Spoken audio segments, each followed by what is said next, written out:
Sailor the Piper, man. Piper the Sailor, man.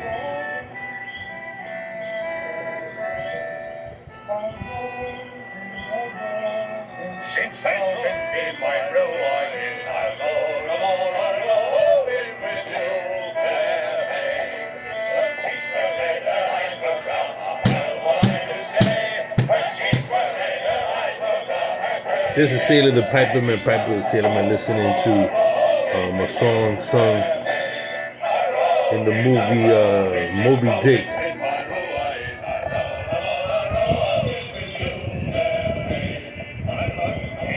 which is the harpooner I'm to sleep with tonight? Oh, he ain't among them. He's what you might call a dark. Came on Prime. I decided to watch. Haven't watched that in years with Gregory Peck. Being out at sea, I kind of miss it. Oh, he may have some difficulty in getting rid of it. New Bedford's Traveling. overstocked. Oh, here's the story. Just remember. Heads, of course. You gotta travel from Hawaii, Pearl Harbor. Something about Pearl Harbor, man. You were not dressed white. You pull into Pearl Harbor. That place is so eerie, so silent, so sad. When we were passing the Arizona, you can look down. And that's the eeriest cemetery I've ever been to, man. I mean, I don't believe in ghosts, but you can, I don't want to say you can hear, but some of the guys were saying they could hear the blasts with the torpedoes hitting. Maybe it was the imagination or something. A lot of guys have that experience when they go to Pearl Harbor. Well, what I want to get to, I went to Pearl Harbor. From Pearl Harbor, we set sail for Western Australia. So in Western Australia, we landed there, and a whole bunch of Aussies, a whole bunch of Australians were waiting for us. You know, this was like 1982. My first time in Australia, you know. And it so happens in Fremantle, Australia, two things were happening. The America's Cup and Australian rules football, which I love, were having their championship, both at the same time. So Fremantle was packed. So a friend of mine met a girl, and on the weekend he spent all his time with her, stayed with her. I'm like, wow, man. So we had a great time. Drank, ate a lot of steak and drank a lot of Swan beer. Those are the two things. And I just stopped it for a second because it got too dramatic. And well, we had a great time in Fremantle. Had a lot of Swan. Had a lot of Swan beer. Had a lot of steak and lobster, man. The whole weekend, it was great. The most I ate, even most. I'm not a seafood person, right? Even though I'm not a seafood person, but man, I had the hugest Alaskan king lobsters and crabs and the whole works, man. Demarzi took us to his home. He poured beer, stuck the crabs up in there. Huge crabs, man. And we just sat around, ate crabs, and talking about our experiences, you know. He was a retired sailor. So it was time to leave. We had gone to Mombasa, Kenya. Diego Garcia replenished the ship, resupplied it. So I was looking forward to going to Hawaii. Then from Hawaii back to San Diego. Well, halfway to Hawaii, we were doing MP Patrol. It was my turn once a month. I went into all the berthing spaces with my flashlight and walkie-talkie. We made sure everything was secure. The smoking lamp is out. And if anybody was gonna smoke, we told them go to the cocktail or go to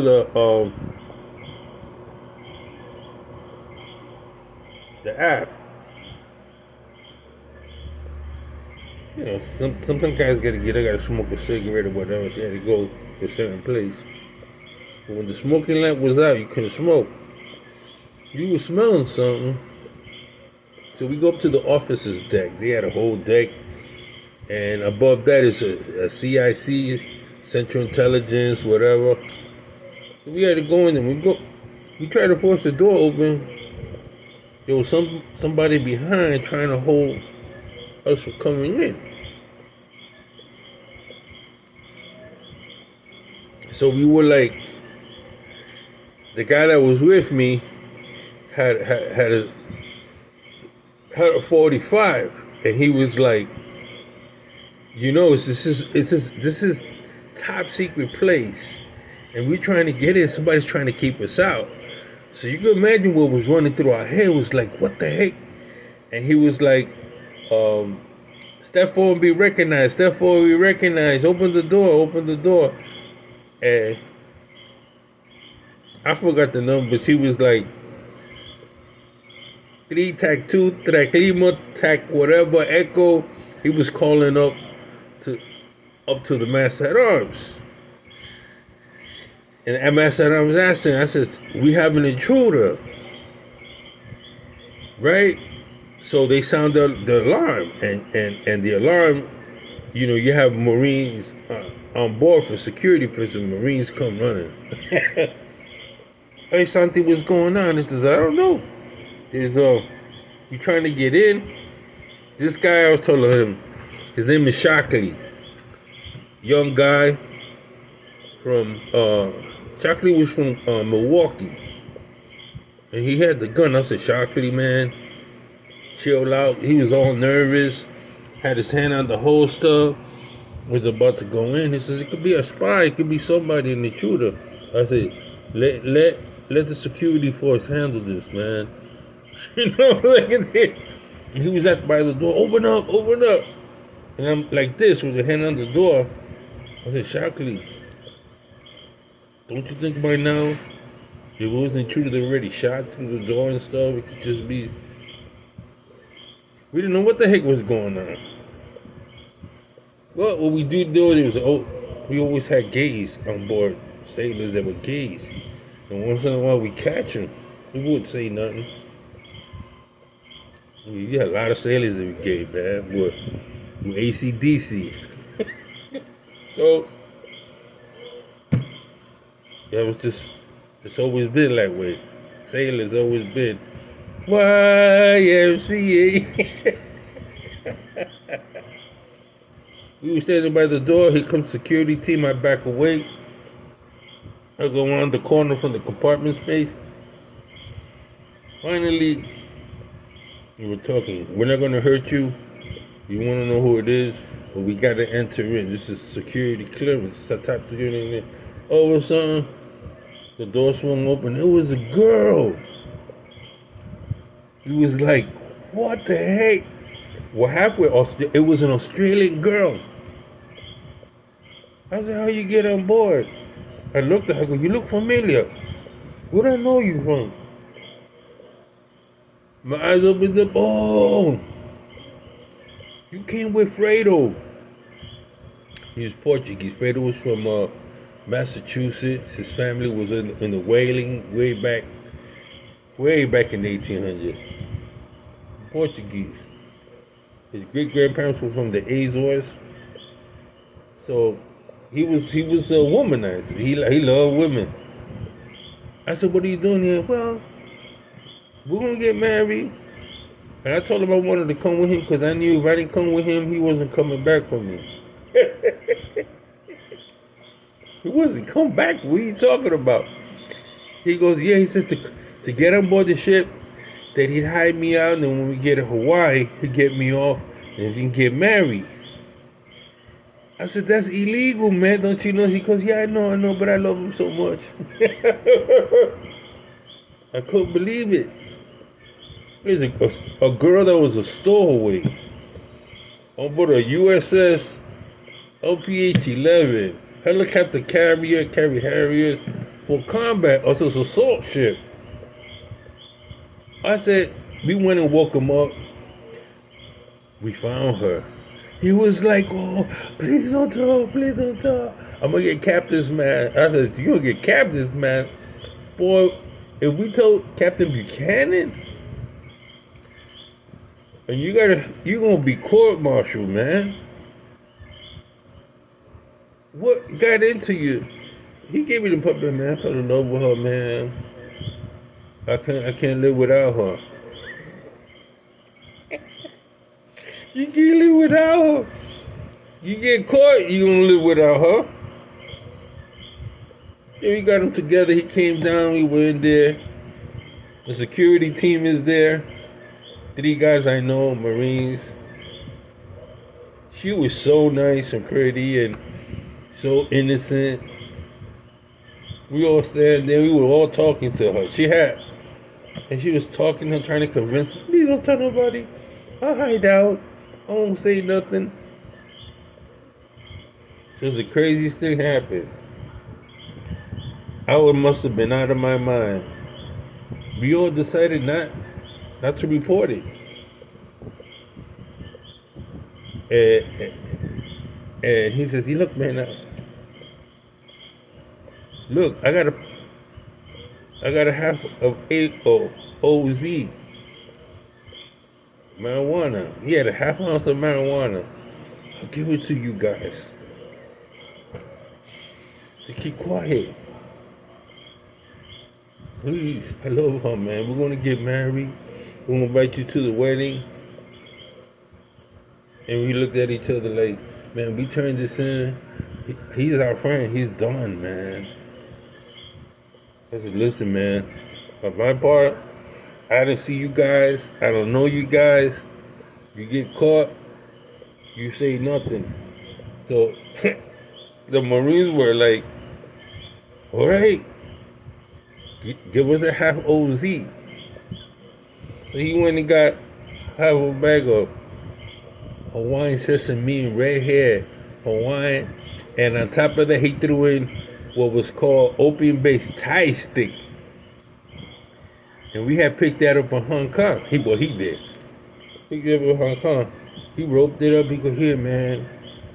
The Marines were looking at that, was like, ooh, the rest of the way to Hawaii, we're going to get lit up. I was like, I don't know nothing. I ain't see nothing. We're not going to report it. We're not going to log it in. You know?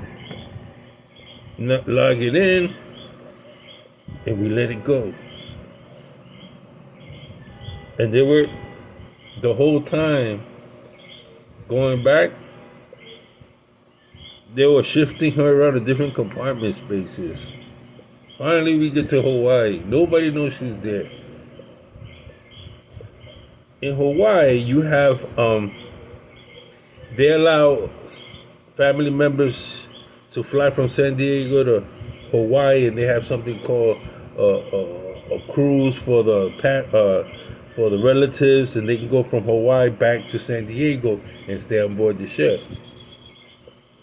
So, Santiago, come with me, man. I gotta get it closed. I said, what?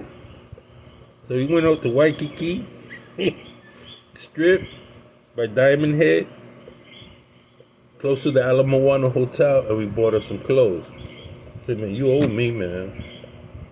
We bought her some nice Hawaiian clothes. She came up, she was a stowaway. And still, when you leave the ship, it's a security there. Customs security. I said, I don't know how you can get off aboard the ship. So we paid the boatswain. He was with the pilot, tug pilot, to let her on board there, and then she would have to go with the pilot on the tugboat to wherever he was going, and he would have to meet her and pick her up there. That's what they did. You know, they ended up getting married. They're still married after 40 something years. Got grandchildren. They live in Hawaii. It's Scott Canwell. Crazy guy, man. Crazy guy. That's the Fredo. Fredo was his middle name. Scott Canwell. And that's one of the stories of a stowaway. A girl, young girl from Australia, finding herself an American sailor, married and living in Hawaii. That's my story, man. But it was an adventure trying to hide that girl, man. That's happened more than once, from what I heard other sailors say. But that's my story of a stowaway. A couple end up getting married, and they're still together after all these years, man. I lost track of him, but I'll never forget that story. It's the state of the piper, man, piper the sailor, man. Smooth sailing.